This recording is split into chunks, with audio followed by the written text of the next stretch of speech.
Hello, everyone. How's it going? So, season 4, episode 7 of The Boys, the Insider Disc review will contain spoilers, but um, it's not great. Like, it's not the worst episode of the season, but it's definitely a step down from the previous episode. Like, basically, the teaser, if you go step by step, like I did for my reaction, you basically get most of the plot lines there, and a lot of the big twists are very obvious. It has the same issues that I had with the first few starting episodes, where a lot of the twists were just so obvious that it was hard to ignore them, and I was just surprised that any of the characters were really, I don't know, distracted by that.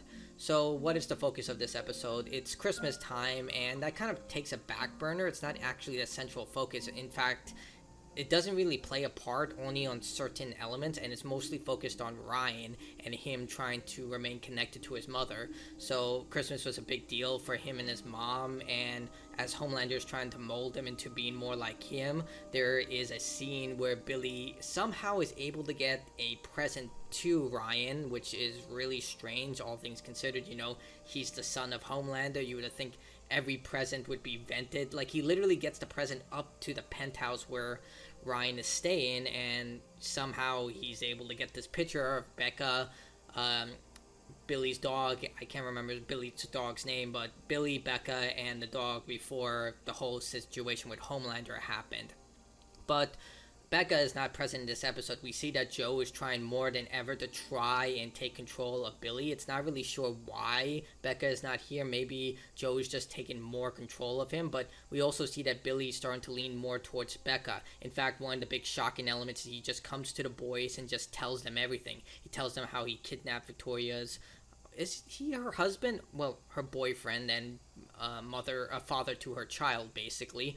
And he's been trying to create the bioweapon, what it will do, the whole global genocide, and how he doesn't want to go through with it. He wants to find a way to just kill Homelander and maybe Victoria if she doesn't decide to back down. We'll get more into that, but one of the best scenes involves her in this episode. So Billy's trying to honor Becca, but Joe, being, Joe, he knows everything. This is Billy, the darkest, most destructive element of Billy, and he knows everything about him, to the point that he knows that Becca and Billy's relationship wasn't as positive as we are led on to believe. Like, we see that in the previous seasons that they did have a loving relationship, but one of the biggest revelations in the episode is that Billy was actually not faithful to Becca. In fact, he had a drunken night and ended up sleeping with a waitress. He regretted it, but we see that Joe knows more about how Billy's relationship with Becca wasn't as profound as he tries to make it seem. Like, he's trying to do this for Ryan and honor Becca, and it does lend a lot of positivity to how much Becca changed him and how much she meant to him in a lot of ways. It just shows that he is trying to honor Becca, and he's trying to not give in to the demon of Joe, and it's just getting even harder seeing that Becca is not around to try and push him away, and it's just getting more present that Joe is, like, he's kind of revelation in all of this stuff that's happening, trying to coax Billy into becoming the demon that he knows he is, at least the dark side of him. Now, Annie and Huey's relationship has, they've bounced back from everything, but they still see the aftermath of the abortion. Like, she's talking to her mom, and she's realizing that stuff is about to go down. She knows about Homelander's plan like everyone else, especially Mother's Milk, who's trying to protect his family, but he's also on a big he's on a verge of what he wants to do. He wants to save his family, but at the same time, he wants to be with them. He loves them dearly, and he just wants to go back to them, because after the whole panic attack episode where A-Train saved Mother Milk's life, he realizes that he can't do this because it's destroying him, and he wants to be with Monique and his daughter. He wants to repair that family, but unfortunately, it just doesn't work out that way, because A-Train basically puts sense into him. He's trying to leave to another region. I forgot what it was, Belize? Yeah, he's trying to go to Belize with his wife and kid, ex-wife, but you know what I mean, Monique and his kid, start anew, but A-Train just says, there is no starting anew. This plan is going to go global if we don't stop him, and we see A-Train is actually trying to help. He's taking pictures of Sister Sage. He's trying to be more proactive. That one kid who saw him save Mother's Milk genuinely helped him. But most importantly, we see that Ashley is starting to just become crippled by all this situation. The death of the reporter, I can't remember his name, even though he broke up with her. I don't even think they were officially dating. I think they were just F buddies, but it got to her. Like, she, despite we see that she was smiling, she realizes he didn't deserve to die. He was an asshole, but we also see that she kind of cared for him, and she even fires her assistant, saying that she's trying to protect him as well. She loved that assistant. He did everything right, but she fired him just to get him away from Vought, because anyone within the vicinity of Vought is basically targeted by Homelander and can be killed at any time, as we saw with oh man, I should remember her name, Almond Joy Girl, like when she just got executed. And Ashley realizes she can't leave either. Like, let's just get to the part A-Train is found out. There's this big fight between the Deep, Black Noir, and between Annie and Billy, and the fight is going completely south. They just don't stand a chance against Black Noir, who showcases he can fly now, which is freaking awesome. I think it's a callback because in the original Boys series, Black Noir was actually a Homelander clone, and he was supposed to kill Homelander, so in this way it's like a reflection, like, oh yeah, now he can fly. Well, he told us he can fly. I already said spoilers in this, but it was a pretty cool scene, seeing that they just didn't stand a chance. And we also see the Deep is just, he's too far gone. Like, there's no recovering from this. He strongly believes that Annie is actually Annie's not the victim for everything he's done to him, and that he deserves retribution. Like, it's just so twisted. He also kills the love of his life, which is that octopus, which actually was good for him. Like, it's ironic, but the relationship between him and that octopus was probably the most healthy relationship in the entire series. Like, it's really strange. But at the end of the day, he actually ended up killing her because she basically stated all the stuff that he doesn't want to hear, that Sister Sage is using him. We all know that, but then she hits basically a sensitive note. She calls him stupid, which we know Deep doesn't really like being called stupid, and it just forces him to lash out, and he uses what he told Black Noir in order to demonstrate power, violence, which eventually ends in her suffocating, which actually is pretty crappy because they extend the scene far too long. Like, I get it's suffocating and it takes a long time, but at the same time, I felt like they should have cut it out. When you'll get it when you watch, if you've seen the episode, it just runs for way too long. But the Deep is just completely gone. Same thing for Black Noir. He's completely embraced this violent lifestyle that the Deep has encouraged him to go down. But most importantly, A-Train comes to the rescue. He just says F it and comes and saves their life, and realizes he has to run. Like, he tries to bring Ashley with him, but Ashley realizes she can't run anymore. It's like that quote from GTA 5 with Michael. One day you wake up and your legs, they just give. And she's looking at her photos of everything she's experienced to life, getting ready for Homelander to just come in and laser her.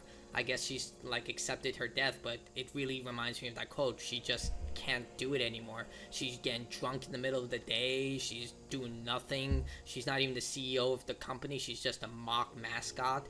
And it's just absolutely, she's literally dead inside at this point. We've already seen this, but this is where you genuinely see that the actor does such an incredible job in this scene with Ashley, where you see her face where she's just like accepted her fate. So what about Sister Sage? Well, Homelander's lost all faith in her because of the incident in the last episode where she was shot in the head and she was unable to operate, so he's completely lost trust in her. Firecracker attempts to try and gain Homelander's goodwill by tracking down the leak, and it turns out that the scene where we saw in the teaser was actually Webweaver, and the scene is very just graphic. Like, it's not even the kill scene, which is graphic, it's just like the entire scene is very disturbing.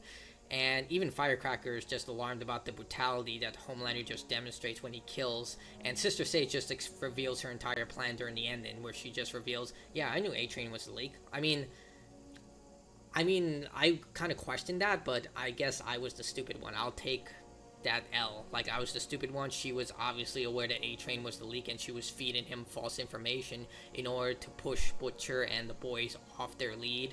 And it would have worked. I guess she was just trying to bide her time and plan accordingly. So I will take the L here. Sister Sage was smart, and she was doing what she thought was best for the entire situation. So in the end, Homelander does terminate her because he doesn't like being lied to. He felt like he was being used, because we do know that Homelander has a huge ego where he doesn't like being treated like a child, and Sister Sage was doing exactly like that. But, I mean, best case scenario, he did not kill her, because he could have easily just disintegrated her. but instead he chose to just let her go. And she left down a book. I'm not sure what that means, but I guess the book is probably her entire plan. And we see Butcher is just completely just traumatized. Not Butcher. Homelander is just so alone and empty. And I'll get into the final scene, which just wraps up the episode kind of nicely. But the best scene of the entire episode is between Victoria and Hughie. So they're trying to find who's about to assassinate the president, and Sister Sage has essentially hired a shapeshifter, someone who can touch someone and instantly shift into their likeness, which again I saw coming from a mile away. Like, it was pretty obvious. And then when we see them, they're in their apartment of trying to find who this person is, and then there's this girl locked in the closet, and I'm screaming in my head. I'm like, do not trust that girl. You don't know anything about her. She can be anything. Turns out, shapeshifter. Like, I just kind of knew it was gonna be something like that. And yeah, after that, there is another scene where I just completely like tune out. I was like, Starlight, are you an idiot? But back to Hughie and Victoria. So Victoria and Hughie still have a relationship. They still care about each other. They actually have a genuine friendship, and neither wants to see the other get hurt. Like, they may be in opposite paths right now, but it's clear that Victoria is not completely aware of the plan, like the internment camp. She's not aware of that, and it completely sends Victoria on, like, she's, like, shocked in a way. Like, she still has some of a conscience here. She's still, she's not completely evil in that way, like, despite the head popping situation.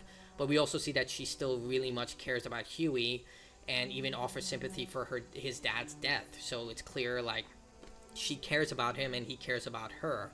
We also do get more information about Kimiko and Frenchie. Their relationship is fine now. Like, it's exactly what we predicted. Frenchie just believes he's beyond forgiveness, and Kimiko, she knew that he was sleeping with the guy. She knew about everything he's done, but it's not that she forgives him. She knows that the horrors that he's going through, because she went through the same horrors. We find out why she can't speak. It isn't because of the transformation into a soup, or something physical because of her body. It's mental. She was forced to kill a lot of those girls, like we saw in the episode where that girl is just genuinely wants Kimiko to die because of what she did to her face and what she did to her. She had to actively kill a lot of innocent girls in order to survive, and she had to do it while not speaking, because there were braces in a gun and said if she spoke, she would either be killed or punished. It's never made really clear, but after she did those unspeakable things to those girls, she just developed a mental block. She can no longer speak, and Frenchie was the one who brought her out, able to communicate in some grounds using, phones and chalkboards, and you know what I mean. Like, he was the one who brought her to allow her to trust again. And that's why she's like, I will always be there for you. She genuinely loves him, and Frenchie realizes that it was wrong of him to push her away, that he does love her, and it was wrong of him to push her away. How he got out of prison, Billy just called in a bunch of favors with the government, and they got him out. That's basically it, against Frenchie's will.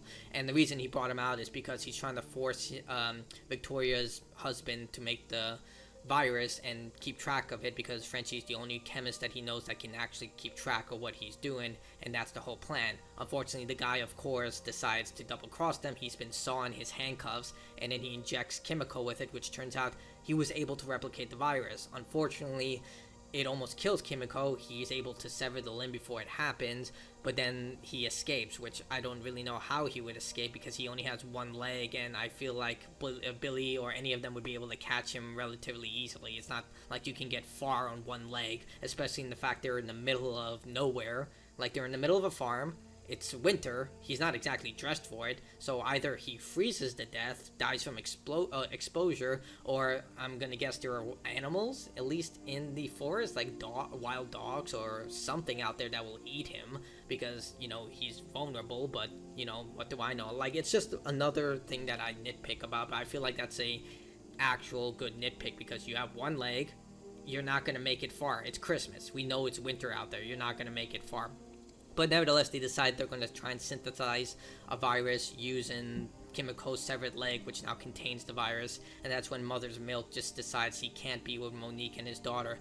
If he doesn't deal with this, it's all gone. And lastly, with the final scene, we see that Homelander he's truly alone. Ryan, he's doing this special in order to appease Homelander's supporters. Basically, he's doing the generic stuff that we've seen on like what's happening with the presidential debate. Basically, that Ryan doesn't feel comfortable doing that, and because of the picture that Butcher provided with him, he suddenly realizes, hey, I love Christmas. Your family is not your enemy. And he doesn't go through with the entirety of the speech, but you can see that Homelander Anthony Starr does a wonderful job with these facial expressions, nonverbal cues that you can see it just destroying him. Like, you can see that Ryan is slipping away, and it's absolutely brilliant. Like, Anthony Starr, absolutely fantastic job. He deserves so much praise for The Boys.